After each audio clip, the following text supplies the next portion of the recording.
Hi, it's nice to see you again.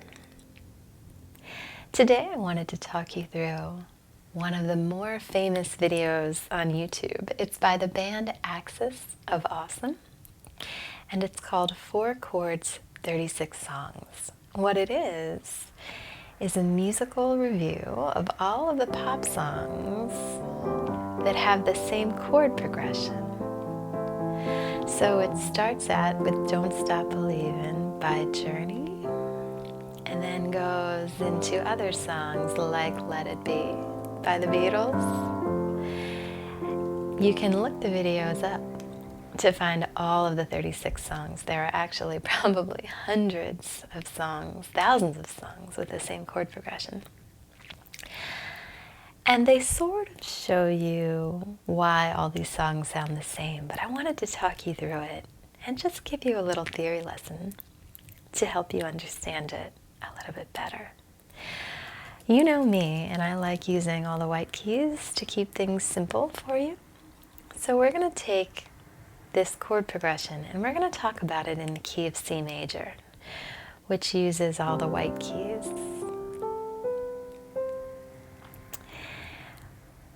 With the 4 chords, 36 songs progression, if you've seen the video, they talk about how it's a 1, 5, 6, 4 progression.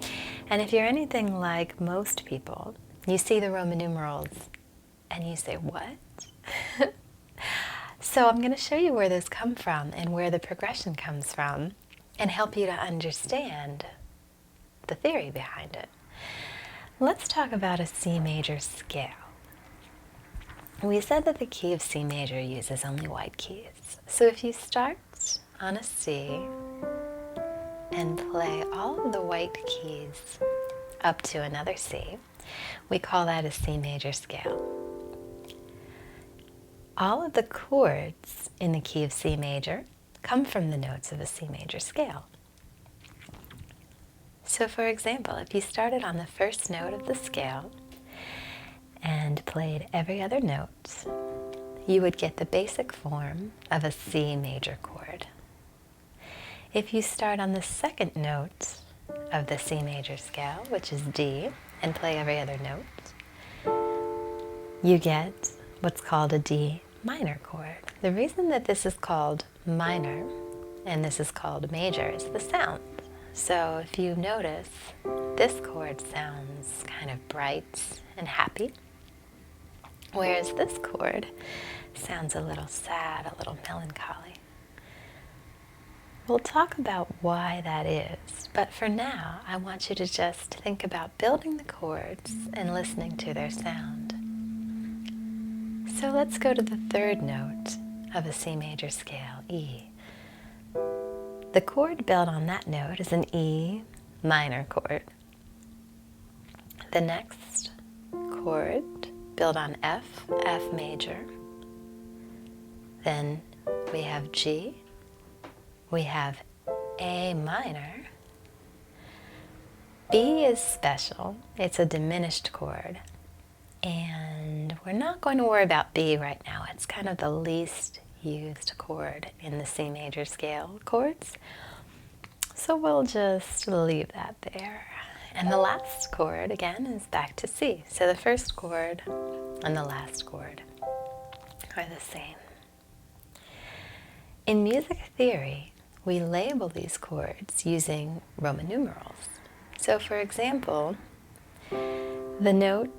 the chord that's built on the first note of the scale is called the Roman numeral 1 chord. The chord built on the second note of the scale is called Roman numeral 2, and so on. So this is the 3 chord, the 4 chord, the 5 chord, and for purposes of this particular progression, all we need is the 6th chord. We don't need to go here. So if you think about the Axis of Awesome chord progression, it's 1, 4, 5, 6, 4.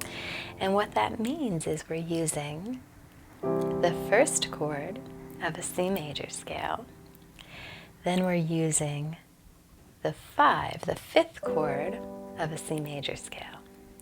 Where it gets a little confusing is when they play it, I think they play it to the left, right? So from C down to G, instead of from C up to G. But the idea, right, is that a G chord is always going to be the 5th chord in a C scale. So no matter if you play that G chord here, or here, or here, or anywhere, it's always going to be the 5 chord. So the 1 chord is C, the 5 chord is G, the 6th chord is A minor, and the 4 chord is F. So if you take those 4 chords and play them in that order, you're going to get a certain sound in that progression. And this is the one they're playing in the video. They actually may be playing it in a different key, which means essentially that they're using a different scale. This is interesting, actually. I get this question a lot. So why do we sometimes use black keys and why do we sometimes use white keys? Let's take a look at the pattern of the C major scale. We're going to look at what's called half steps and whole steps. So from C to D, we call that a whole step, meaning there's one key in between these two. They're next to each other, but there's one black key in between. So as you can probably imagine, from here to here is what's called a half step. So a half step plus a half step equals a whole step. From D to E is also a whole step. From E to F is a half step because there's nothing in between. From F to G is a whole step. G to A is a whole step. A to B is a whole step. And finally, the last 2 notes, B to C, is another half step. So if you look at that pattern of the C major scale, you're going to find what's called the major scale pattern of half steps and whole steps. Whole, whole, half, whole, whole, whole, half. It's easy to see it using the C scale because, again, you're just going one key to the right every time. Here's where it gets really cool. So in the 4 Chords 36 Songs video, they're playing the progression all in the same key. But all of the songs they're mentioning are not actually all using the same scale. Some of the songs in real life, if you listen to them, are in other keys. So check this out. For example, Don't Stop Believin' by Journey is in the key of E major. So if you notice, we have a lot of black keys. But check this out. Let's build an E major scale to find out where those black keys come from. We're going to start on an E. And we're going to follow the same pattern of half steps and whole steps that we did in the C major scale. So from E, we need a whole step up. If you go to the next note to the right, you notice that it's actually a half step up. So to fit the major scale pattern, what we're going to do is we're going to raise the F to an F sharp.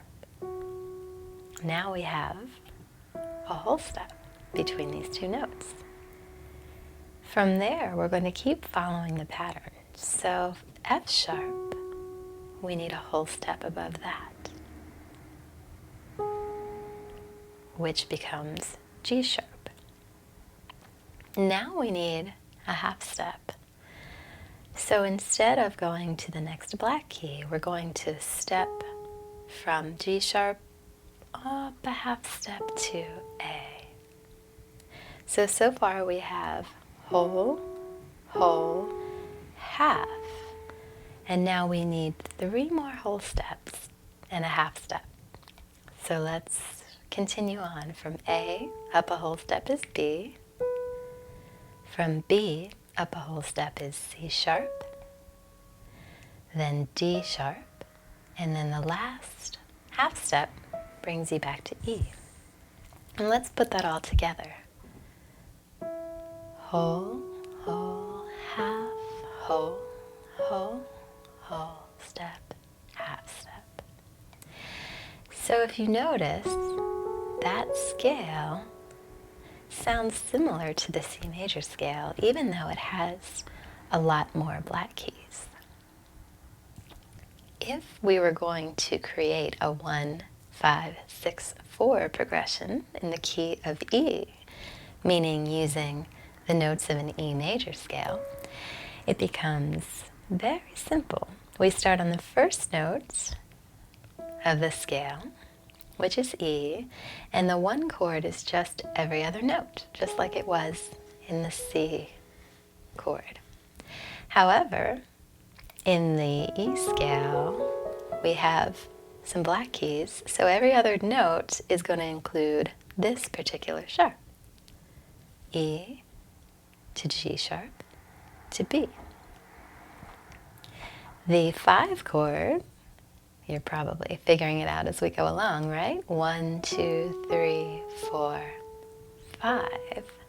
The 5 chord is going to be the chord built on B. So again, we're going to take every other note, but because of the black keys in the scale, D becomes D sharp, F becomes F sharp.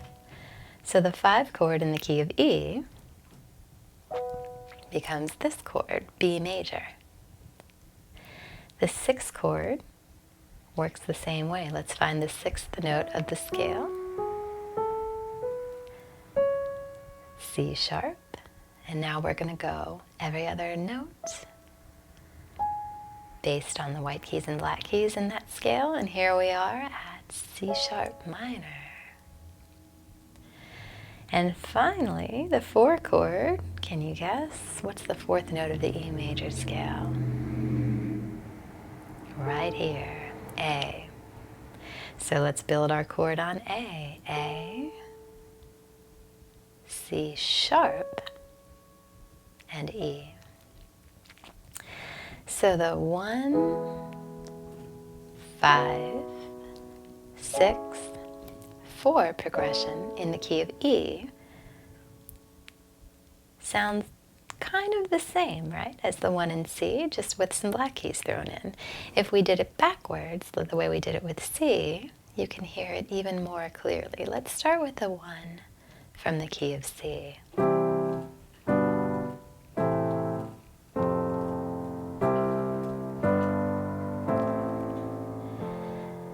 Notice how that all sounds. Now let's do the same progression in the key of E.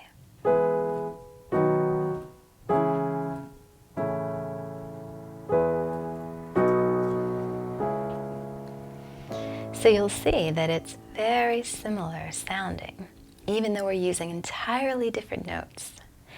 And that is how the idea of the 4 chords, 36 songs can apply to all of these hundreds of thousands of songs. So again, in the Axis of Awesome video, I think they may be playing in the key of D major, if I'm correct, but they're playing all of the songs using the same scale.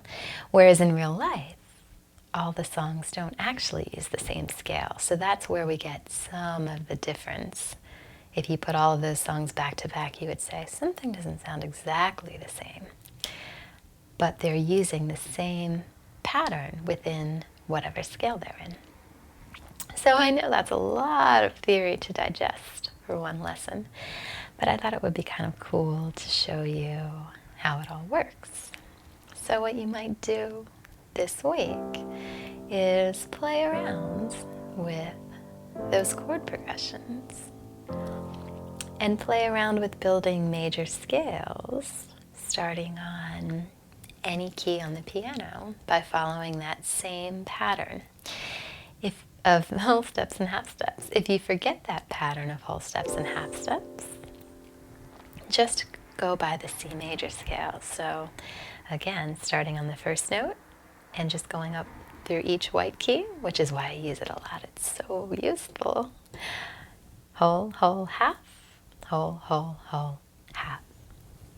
So see what you think about those ideas, and see if you can look up one of the 4 Chords 36 Songs videos to kind of put this all into context. And now that you know how it works, you've got the power.